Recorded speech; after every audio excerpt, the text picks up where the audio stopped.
السلام علیکم ناظرین، میں آرزو انصاری اس نئے انفارمیشن والی ویڈیو میں تہہ دل سے آپ کا استقبال کرتی ہوں۔ تو آئیے بنا زیادہ بات کیے شروع کرتے ہیں آج کا ویڈیو۔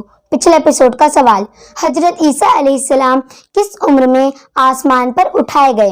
آپ کے آپشن تھے یہ: اے 110 سال کی عمر میں، بی 120 سال کی عمر میں، سی 130 سال کی عمر میں، ڈی 150 سال کی عمر میں۔ اور ماشاء اللہ آپ لوگوں نے صحیح جواب دیے تھے۔ صحیح جواب ہے بی 120 سال کی عمر میں۔ اور جن لوگوں نے کمنٹ میں صحیح جواب دیے ہیں ان کا نام ہے فرحہ بانو سمو، محمد طارق اعظمی۔ تو آپ لوگوں کا بہت بہت شکریہ کمنٹ میں سب سے پہلے جواب دینے کے لیے۔ جشن عید میلاد النبی کا مطلب کیا ہے؟ آپ کے آپشن: اے غلط فہمی ہے، بی کوئی مطلب نہیں، سی غم ہے، ڈی خوشی ہے۔ اور آپ کا وقت شروع ہوتا ہے اب۔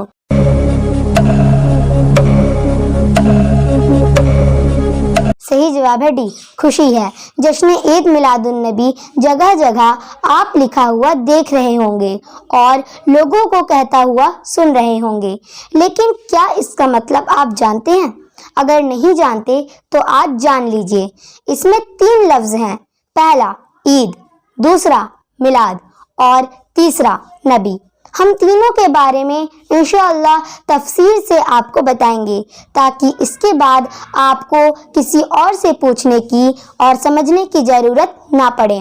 سب سے پہلا لفظ ہے عید، جس کا مطلب ہوتا ہے لوٹ کر آنے والی خوشی۔ دوسرا لفظ ہے میلاد، جس کا مطلب ہے پیدائش۔ تیسرا لفظ ہے نبی، جس کا مطلب حضرت محمد صلی اللہ تعالی علیہ وآلہ وسلم۔ اگر ان 3 لفظوں کو ایک ساتھ بیان کریں تو اس کا مطلب ہوتا ہے نبی صلی اللہ تعالی علیہ وآلہ وسلم کی پیدائش کی خوشی، کیونکہ ہمارے نبی صلی اللہ تعالی علیہ وآلہ وسلم اسی دن پیدا ہوئے تھے، اس لیے مسلمانوں نے اسے میلاد النبی کا نام دیا ہے۔ 12 ربیع الاول اسلامی سال کا تیسرا مہینہ ہے اور اس کی 12 تاریخ کو عید میلاد النبی منایا جاتا ہے۔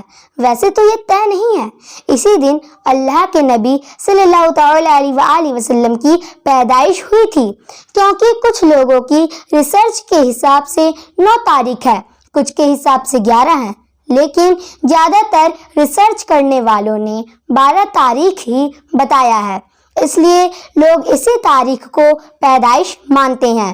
12 ربیع الاول کو ہمارے نبی وفات پا گئے، اس دنیا سے پردہ فرما گئے، یعنی اس فانی دنیا سے اس دنیا کی طرف تشریف لے گئے جو ہمیشہ رہنے والی ہے اور جہاں اللہ تعالیٰ نے اپنے دیدار کا وعدہ فرمایا۔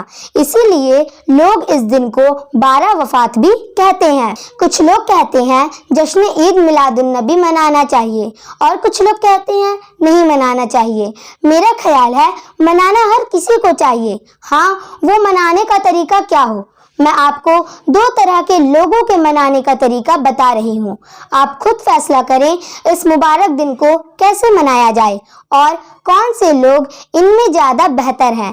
یہ پہلی قسم ہے، پہلا اپنے گھر میں جھنڈا لگا لینا، دوسرا جلوس میں چلے جانا، تیسرا اپنے گھروں کو روشن کرنا، چوتھا نبی صلی اللہ تعالی علیہ وآلہ وسلم کی یاد میں میلہ لگانا، اور پانچواں اور میلوں میں عورتوں اور مردوں کا بے پردگی گھومنا۔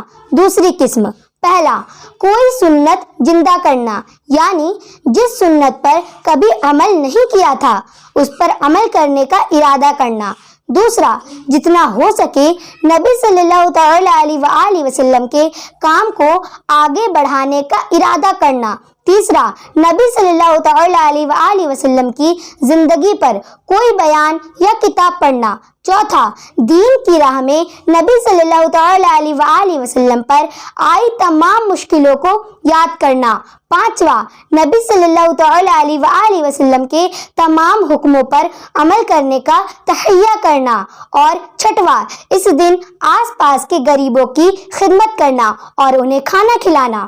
اس کے علاوہ اور بھی بہت ساری چیزیں ہو سکتی ہیں، آپ خود بتائیں آپ کس پر عمل کرنے کو تیار ہیں، کمنٹ میں ضرور بتائیں۔ اب میں آپ کو 3 طرح کے لوگ بتانے والی ہوں جن میں آپ اپنے آپ کو تلاشیں۔